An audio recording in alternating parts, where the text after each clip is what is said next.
À déterminer les caractéristiques importantes pour choisir un élément hydraulique et le placer dans un circuit. Ici, comme vous pouvez le voir sur le schéma, j'ai choisi un système simple, c'est un vérin qui a pour rôle de monter et de descendre une charge. Mon circuit hydraulique se compose d'une génération hydraulique, d'un distributeur 4-3, d'un limiteur de pression qui a pour rôle de limiter la charge sur le vérin, d'un limiteur de débit qui lui est placé côté piston et qui va réguler la descente du vérin, d'un clapet anti-retour piloté qui a pour rôle de sécuriser la charge lorsqu'elle est haute. Alors, quelles sont les caractéristiques importantes pour pouvoir choisir un élément hydraulique? La première caractéristique est la pression maximum qu'il peut supporter. Ainsi, en fonction du constructeur et de sa taille, vous pouvez avoir des éléments hydrauliques qui supportent 100 bars, 200 bars, 300 bars, etc. On la retrouve sur l'élément hydraulique en lui-même ou dans les catalogues. La deuxième caractéristique importante, c'est le débit qui traverse l'élément hydraulique. Ici, j'ai pris en exemple un distributeur 4-3 et on remarque en observant le tableau que plus mon débit augmente, plus la taille de mon élément hydraulique augmente. C'est logique, plus mon élément est gros, plus il peut être traversé par un débit important.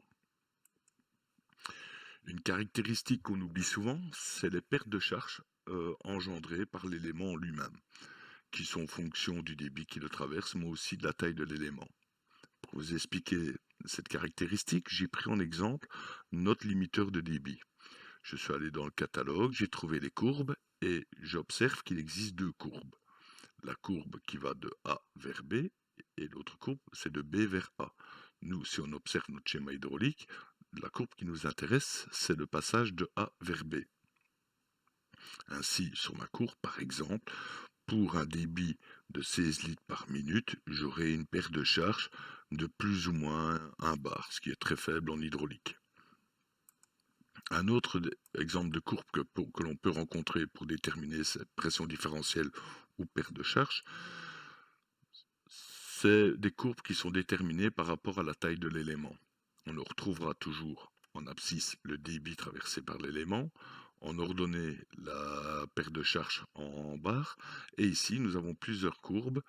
En bas nous avons le limiteur de débit de taille 1, puis de taille 2, 3, 4, puis 5.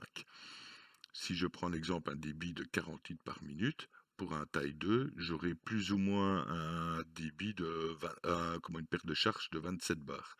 Si je prends toujours pour 40 litres, à 40 litres par minute, pour un taille 5, j'aurai une perte de charge qui approche les 70 bars. Et là, les pertes de charge deviennent conséquentes et on doit en tenir compte. Vous remarquez qu'elles peuvent passer de 2-3 bars à plus de 100 bars. Donc, c'est des caractéristiques qu'il faut tenir compte.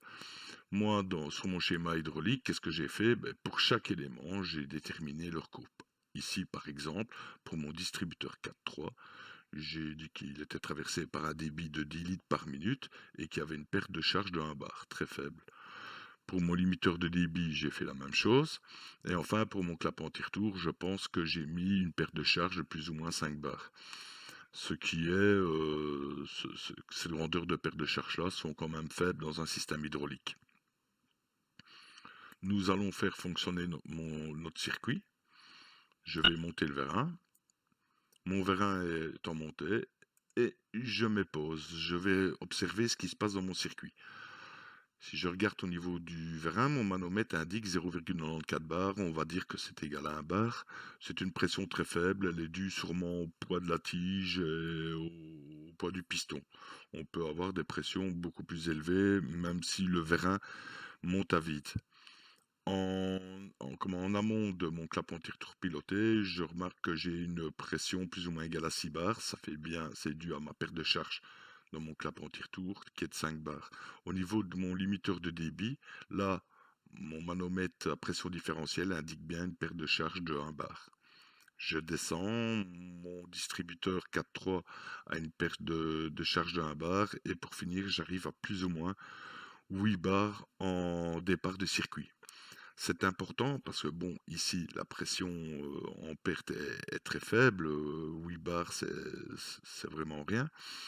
Mais supposons qu'on va lever une charge de 1 tonne, il faut bien se dire que il nous faudrait plus ou moins 50 bars. Dans ce cas-ci, ce n'est plus 50 bars. S'il nous faut 50 bars au niveau de la tête du vérin, eh bien, au niveau de mon groupe, je vais devoir fournir 58 bars. Vous imaginez si on a des pertes de charge qui montent à 40-50 bars, eh bien ici, pour avoir 50 bars, je devrais arriver au départ à avoir 100 bars. Donc ces pertes de charge-là, cette pression différentielle-là est importante, et notamment pour les limiteurs de débit. Ça fait partie d'une prochaine vidéo. Vous allez voir que l'on va réguler la vitesse et que ces pertes de charge-là, cette pression différentielle-là, rentre en jeu. Petit résumé, pour déterminer les caractéristiques d'un élément hydraulique, il faut tenir compte, premièrement, de la pression maximum qu'il peut supporter, du débit qui le traverse, et des pertes de charge qui sont engendrées par l'élément. Ces pertes de charge sont dues à quoi? À la taille de l'élément et au débit qui le traverse. Voilà, passez une bonne journée et je vous dis à bientôt.